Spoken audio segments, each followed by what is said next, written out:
আসসালামু আলাইকুম প্রিয় দর্শক, আমিরুল মোমিনীর বাণিক আপনাদের প্রত্যেককে আমন্ত্রণ জানাচ্ছি চেঞ্জ টিভির এই পর্যালোচনায়। একটা অন্যরকম খবর, গাঁজা খেয়ে উড়াচ্ছিলেন বিমান, ভয়াবহ ঘটনা। এয়ার ইন্ডিয়ায় এই ঘটনা ঘটেছে। এখন আমরা হাসবো না কাঁদবো? গাঁজা খেয়ে বিমান উড়াচ্ছিলেন এক পাইলট। ভারতীয় এই পাইলটের গাঁজা খেয়ে বিমান উড়ানোর ফলে কি ঘটল সেটা আমাদের যেমন জানা দরকার, এরকম ঘটনা কেন হচ্ছে তার কারণও খোঁজা দরকার। আচ্ছা, ধরুন আমাদের সড়ক পথে যে ধরনের দুর্ঘটনা হয়, যদি আকাশপথেও একই রকম দুর্ঘটনা হতো, তাহলে কি ভয়াবহ অবস্থা তৈরি হতো না? বিমানের দুর্ঘটনা তো ১,০০০ টার মধ্যে একটিও না, কদাচিৎ, হঠাৎ। কিন্তু সড়কে অসংখ্য দুর্ঘটনা হয়। সুতরাং বিমান পথে নিজেদেরকে সুরক্ষিত রাখবার জন্যে পাইলটের খুব গুরুত্বপূর্ণ ভূমিকা রয়েছে। সেই পাইলটই যদি গাঁজা সেবন করেন, গাঁজা সেবনের পর ড্রাইভিং করেন, তাহলে কি ধরনের পরিণতি ঘটবে আপনারা নিশ্চয়ই বুঝতে পারছেন। আগে খবরটা জেনে নিতে চাই, চলুন দর্শক। ভারতের বেসরকারি উড়োজাহাজ সংস্থা এয়ার ইন্ডিয়া এক্সপ্রেস সহ এই গ্রুপের সব পাইলটের জন্য মাদক পরীক্ষা বাধ্যতামূলক করা হয়েছে। বৃহস্পতিবার সকালে এয়ার ইন্ডিয়ার পাঠানো এক ইমেইলে জানানো হয়, বিদ্যমান বিধিমালায় যেসব পদার্থ বা ওষুধ অনুমোদিত নয় তা চিহ্নিত করতেই এই উদ্যোগ নেওয়া হয়েছে। আচ্ছা, এয়ার ইন্ডিয়া সরাসরি বললেই তো হতো যে মাদক সেবন করা যাবে না, গাঁজা সেবন করা যাবে না। কিন্তু তারা কি লিখলো যে পদার্থ বা ওষুধ অনুমোদিত নয়। গাঁজা কি ওষুধ? মানুষ কি ওষুধের জন্যে খায় বা প্রতিষেধক হিসেবে খায়? তা কিন্তু নয়। যাই হোক, ইমেইল বার্তার তথ্য অনুযায়ী এয়ারলাইন্সের গুরুগ্রাম কেন্দ্রে প্রশিক্ষণের পাশাপাশি এই পরীক্ষাগুলো সম্পন্ন করা হবে। তবে যেসব ফ্লাইট ইতোমধ্যে মাঝ আকাশে রয়েছে কিংবা যেসব পাইলট বর্তমানে দিল্লি এনসিআর এর বাইরে অবস্থান করছেন, তাদের গন্তব্য শহরের এয়ার ইন্ডিয়া কার্যালয়ে এই মাদক পরীক্ষা করা হবে। এয়ার ইন্ডিয়ার পক্ষ থেকে বলা হয়েছে যে নিয়ন্ত্রক সংস্থার বাধ্যবাধকতার বাইরে গিয়ে নেয়া এই বিশেষ উদ্যোগ বিমান চলাচলের নিরাপত্তা ও পেশাদারিত্বের সর্বোচ্চ মান বজায় রাখার ক্ষেত্রে তাদের দৃঢ় সংকল্পের বহিঃপ্রকাশ। পাশাপাশি এটি যাত্রী ও সাধারণ মানুষের মনে আস্থাও বাড়াবে। যদিও এ বিষয়ে এয়ার ইন্ডিয়া এখন পর্যন্ত আনুষ্ঠানিক কোনো বক্তব্য দেয়নি। সাম্প্রতিক সময়ে এয়ার ইন্ডিয়ার দুটি ঘটনা ঘটেছে। একটি হচ্ছে ফুকেট দিল্লি ফ্লাইটে মাঝ আকাশে ঘটা একটি মারাত্মক দুর্ঘটনার মাত্র কয়েকদিন পরেই পাইলটদের মাদক পরীক্ষার এই কঠোর নির্দেশনা এলো। এয়ার ইন্ডিয়ার ফুকেট দিল্লি ফ্লাইটে মাঝ আকাশে এমন কাঁপুনি শুরু হয়, তো যাত্রীরা মনে করছিলেন যে মুহূর্তের মধ্যেই বিমান বিধ্বস্ত হবে।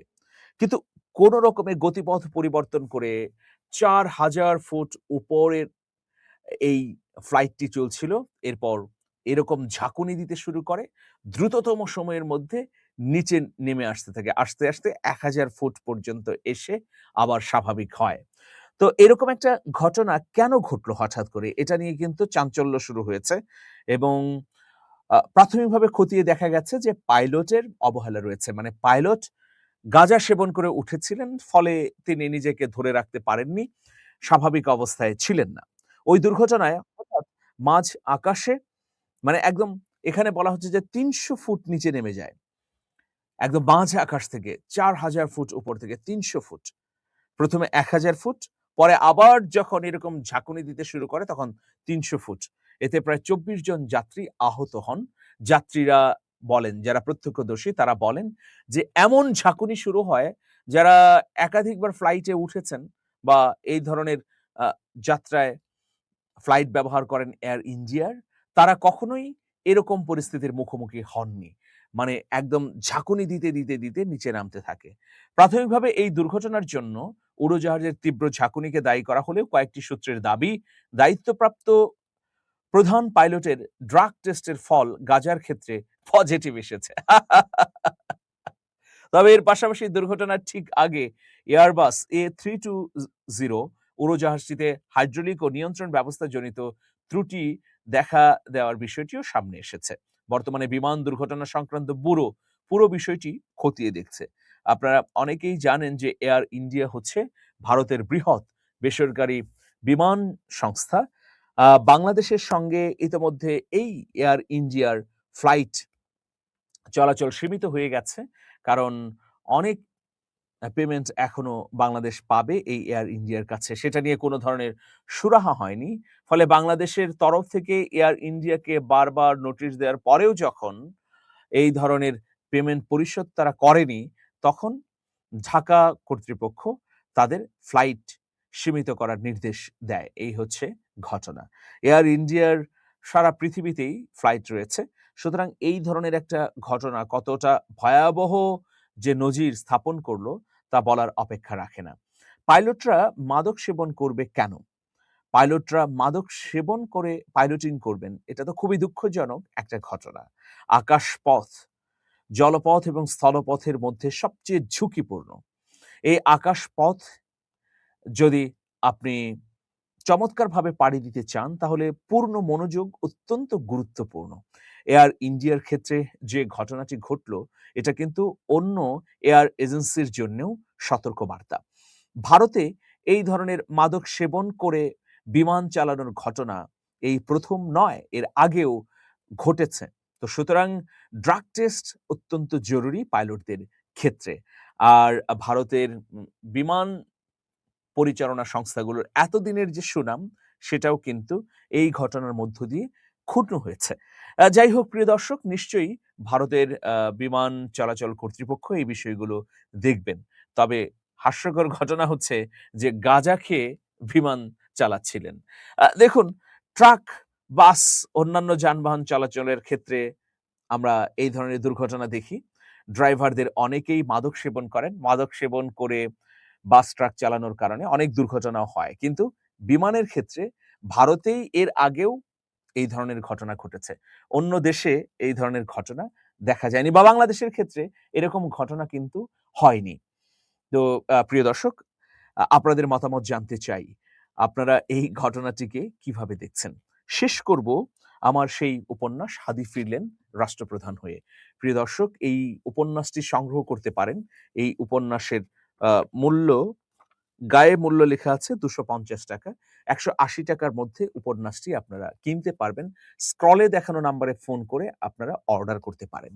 আমাদের বাংলাদেশের উপর গত ১৭ বছর ধরে যে আধিপত্যবাদ কায়েম করেছিল কোনো দেশ, বিশেষ করে প্রতিবেশী আমাদের প্রিয় ভারতের শাসকরা, সেই আধিপত্যের করুণ চিত্র এখানে যেমন আছে, আধিপত্যবাদ থেকে উতরে ওঠার বর্ণনাও দেয়া আছে।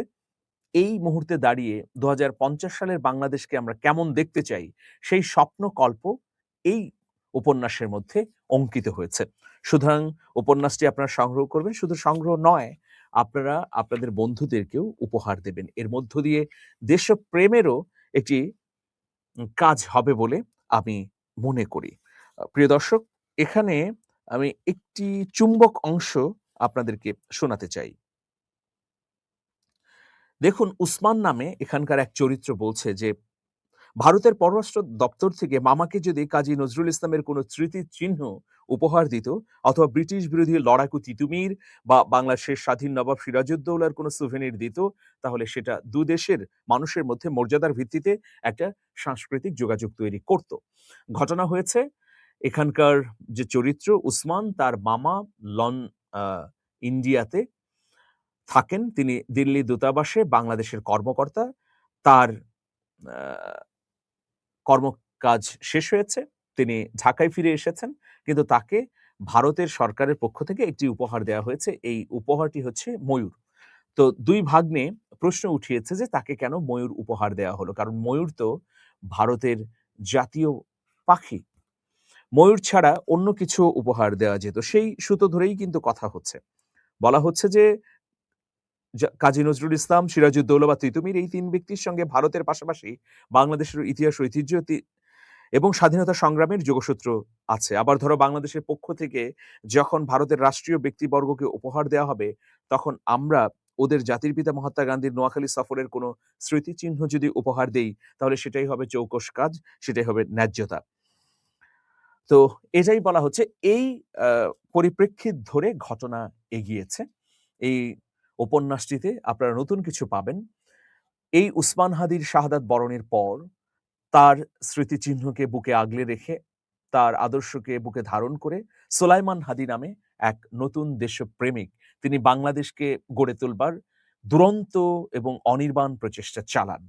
সেই প্রচেষ্টাকে ঘিরেই এই গ্রন্থ। আশা করছি আপনারা সবাই সংগ্রহ করবেন। হাদি ফিরলেন রাষ্ট্রপ্রধান হয়ে। এটা একটা উপন্যাস। স্ক্রলে একটা নাম্বার যাচ্ছে, এখানে ফোন করে আপনারা সংগ্রহ করতে পারেন। ভালো থাকবেন। শুভেচ্ছা নিরন্তর। আল্লাহ হাফেজ।